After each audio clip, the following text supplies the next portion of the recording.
नमस्कार। सर्वोच्च न्यायालय द्वारा जारी एक नोटिस के जवाब में केंद्र सरकार ने हलफनामा दायर किया और इस हलफनामे के अनुसार हिंदुओं को भी अल्पसंख्यक का दर्जा दिया जा सकता है। ये केंद्र सरकार कह रही है। आज हम इस विषय से जुड़े विभिन्न पहलुओं पर चर्चा करेंगे। हम इस विषय पर भी चर्चा करेंगे कि अल्पसंख्यकों को दर्जा देने को लेकर के राज्य सरकारों की क्या भूमिका रही है। अभी तक केंद्र सरकार भाषा एवं धर्म के आधार पर अल्पसंख्यक का दर्जा देती रही है, लेकिन सवाल है कि केंद्र सरकार को हलफनामा दायर करने की नौबत क्यों आई।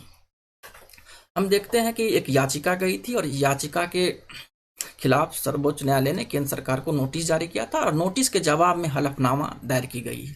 दरअसल केंद्र सरकार के एक अधिकार है, शैक्षणिक आयोग अधिनियम 2004 के धारा 2F की वैधता को चुनौती दी गई थी। दरअसल ये अधिनियम केंद्र सरकार को यह अधिकार देता है कि वो अल्पसंख्यकों की पहचान करे, उसे अल्पसंख्यकों को दर्जा दे।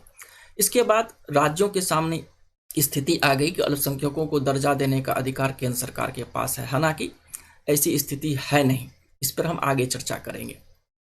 इसी के बाद केंद्र सरकार के सामने एक ऐसी समस्या आएगी जब उन्हें हलफनामा दायर करना पड़ा। आज हम इस हलफनामा के विभिन्न पहलुओं को भी समझने का प्रयास करेंगे। सबसे पहले हम इस बात को जानने का प्रयास करते हैं कि भारतीय संविधान के तहत अल्पसंख्यक का दर्जा देने की क्या स्थिति है और अल्पसंख्यक शब्द को किस तरह से परिभाषित किया गया है, परिभाषित किया भी गया है कि नहीं किया गया है।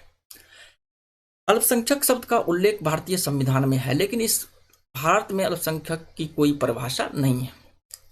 दरअसल अपने हलफनामे में केंद्र ने सर्वोच्च न्यायालय के 1957 के एक फैसले का उल्लेख करते हुए बताया है कि किसी भी राज्य में अगर किसी धार्मिक या भाषाई समूह लोगों की आबादी 50% से अधिक कम हो तो उसे अल्पसंख्यक माना जा सकता है। दरअसल इसी तरह की बात फिर 2002 में टीएमपाई बनाम कर्नाटक मामले में भी सर्वोच्च न्यायालय ने बताई थी। और इसके बाद केंद्र सरकार एक राष्ट्रीय अल्पसंख्यक आयोग का गठन करती है और वर्ष 1993 में मुस्लिम, ईसाई, सिख, पारसी, बौद्ध धर्म को अल्पसंख्यक का दर्जा देती है। और इससे ये पता चला कि राष्ट्रीय स्तर पर किसी भी भाषाई या धार्मिक समूह को अल्पसंख्यक का दर्जा देने का अधिकार केंद्र सरकार के पास है। और इसी के तहत 2014 में जैन धर्म के लोगों को भी अल्पसंख्यक का दर्जा दिया गया था। अभी तक देखें तो कि 6 धर्म को लोगों को केंद्र सरकार अल्पसंख्यक का दर्जा दे चुकी है। अब सवाल उठता है कि राज्यों के पास अल्पसंख्यकों को दर्जा देने की क्या स्थिति है और भारतीय संविधान के तहत क्या राज्य सरकार अल्पसंख्यक का दर्जा दे सकती है। आज इस विषय को समझने का प्रयास करेंगे। सबसे पहले हम सर्वोच्च न्यायालय भारतीय संविधान के अंतर्गत देख लेते हैं कि अनुच्छेद 29 और अनुच्छेद 30 में अल्पसंख्यकों को विशेष करके भाषा और धर्म के आधार पर जो अल्पसंख्यक की श्रेणी में आते हैं उसके लिए कुछ विशेष प्रावधान किए गए हैं। दरअसल इसी विशेष प्रावधान को प्राप्त करने के लिए ये याचिका दायर की गई थी। और ये विशेष प्रावधान है क्या? अनुच्छेद 30A के अनुसार संविधान के अनुच्छेद 30A में कहा गया है कि धर्म और भाषा के आधार पर चिन्हित अल्पसंख्यक अपने शैक्षिक संस्थान को खोलने और उनका संचालन करने का अधिकार रखता है। और इसी अधिकार को लेने के लिए बार बार अल्पसंख्यकों का दर्जा प्राप्त करने का प्रयास किया जाता है। और ये याचिका भी सर्वोच्च न्यायालय में इसीलिए गई थी कि माना जा रहा था कि इस तरह का अधिकार मिलने के बाद भारत के कई राज्यों में हिंदुओं को भी अल्पसंख्यक का दर्जा मिल सकता है। अब हम इस बात को समझने का प्रयास करेंगे कि क्या केवल शैक्षणिक संस्थान खोलने के लिए अल्पसंख्यकों का दर्जा की मांग की जाए। नहीं, ऐसी बात नहीं। बहुत सारी योजनाएं ऐसी होती हैं जिनके लिए यदि अल्पसंख्यक का दर्जा मिल जाता है तो उन योजनाओं का लाभ अल्पसंख्यक समुदाय को मिलता है। अब इस मुद्दे पर केंद्र सरकार का जो हलफनामा दायर किया है उसे समझने का प्रयास करते हैं। केंद्र सरकार ने हलफनामे में तर्क दिया है कि महाराष्ट्र सरकार ने धार्मिक आधार पर यहूदियों को अल्पसंख्यक का दर्जा दिया है। यह घटना घट चुकी है। मतलब महाराष्ट्र में यहूदियों को अल्पसंख्यक का दर्जा राज्य स्तर पर प्रदान की गई थी। ठीक उसी तरह से कर्नाटक सरकार ने भाषा के आधार पर उर्दू, तेलुगु, तमिल, मलयालम, मराठी, तुलु, लमानी, हिंदू, कोंकणी, गुजराती को अल्पसंख्यक भाषा का दर्जा दिया था। कहने का मतलब हम देख रहे हैं कि राज्य सरकार अपने स्तर से भी अल्पसंख्यक का दर्जा प्रदान करती रही है, और इसी आगे केंद्र सरकार कहती है कि राष्ट्रीय अल्पसंख्यक शिक्षण संस्थान अधिनियम 2004 कहता है कि राज्य सरकारें भी राज्य की सीमा में धार्मिक एवं भाषाई समुदाय को अल्पसंख्यक समुदाय घोषित कर सकती है। मतलब केंद्र सरकार ने सर्वोच्च न्यायालय के सामने स्पष्ट किया है कि यह अधिकार राज्यों के पास पहले से है और राज्य सरकार चाहे तो ऐसा कर सकती है। केंद्र सरकार के अन्य पक्ष को भी हम समझने का प्रयास करते हैं।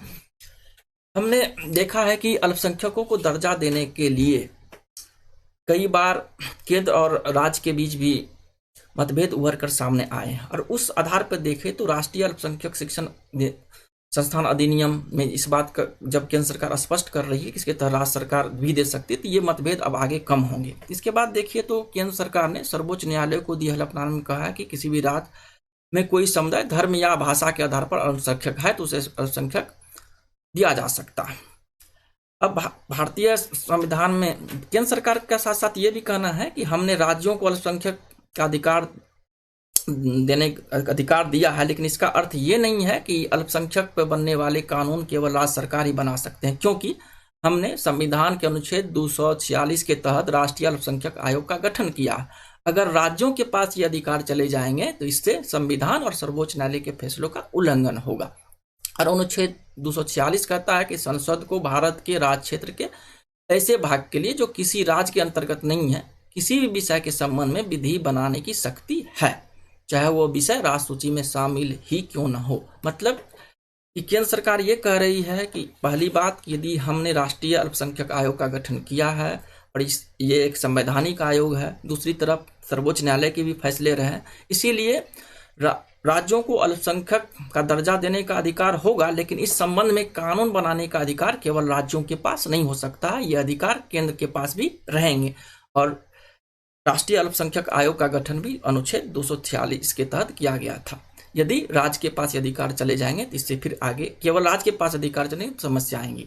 अब मान लेते हैं कि यदि केंद्र सरकार ने सर्वोच्च न्यायालय में हलफनामा देके हिंदुओं को भी अल्पसंख्यक का अधिकार देने की बात कही है, इसके बाद अभी हम चर्चा कर ही रहे थे शैक्षणिक आयोग अधिनियम की वैधता को चुनौती दी गई थी। अब केंद्र सरकार का कहना है कि इसके तहत राज्य सरकार भी अल्पसंख्यकों को दर्जा दे सकती है। यदि सर्वोच्च न्यायालय का फैसला इस हलफनामे के साथ आती है तो लद्दाख, मिजोरम, लक्षद्वीप, कश्मीर, नागालैंड, मेघालय, अरुणाचल प्रदेश, पंजाब, मणिपुर राज्य सरकारें हिंदुओं को अल्पसंख्यक का दर्जा दे सकती है। हालांकि यह भी स्पष्ट किया गया है कि हलफनामे में कि राज्य अपने स्तर से अल्पसंख्यकों का पहचान करे और उन्हें अल्पसंख्यक का दर्जा दे। हमें लगता है कि यदि सर्वोच्च न्यायालय का फैसला इस हलफनामे के साथ आती है तो आने वाले समय में भारत के कई राज्यों में जिनकी धार्मिक एवं भाषाई आधार पर जिनकी आबादी 50% से कम होगी उन्हें अल्पसंख्यक का दर्जा दिया जाएगा, और वो अपने जो भारत का संविधान अल्पसंख्यकों को संवैधानिक अधिकार देता है उनका प्रयोग कर पाएंगे। देखना है कि अगली सुनवाई में सर्वोच्च न्यायालय की तरफ से किस तरह का बयान आता है या इस पर कब फैसले आएंगे। फैसला आने के बाद ये स्पष्ट हो जाएगा कि क्या राज्यों के पास अल्पसंख्यक का दर्जा देने का अधिकार है, इस पर केंद्र सरकार के पास क्या अधिकार होंगे। इन तमाम बातों पर उसी समय चर्चा हो सकती है। फिलहाल तो लगता है कि केंद्र सरकार हिंदुओं या अन्य अल्पसंख्यकों को भी अल्पसंख्यक का दर्जा देने का अधिकार राज्यों को देने के लिए तैयार है।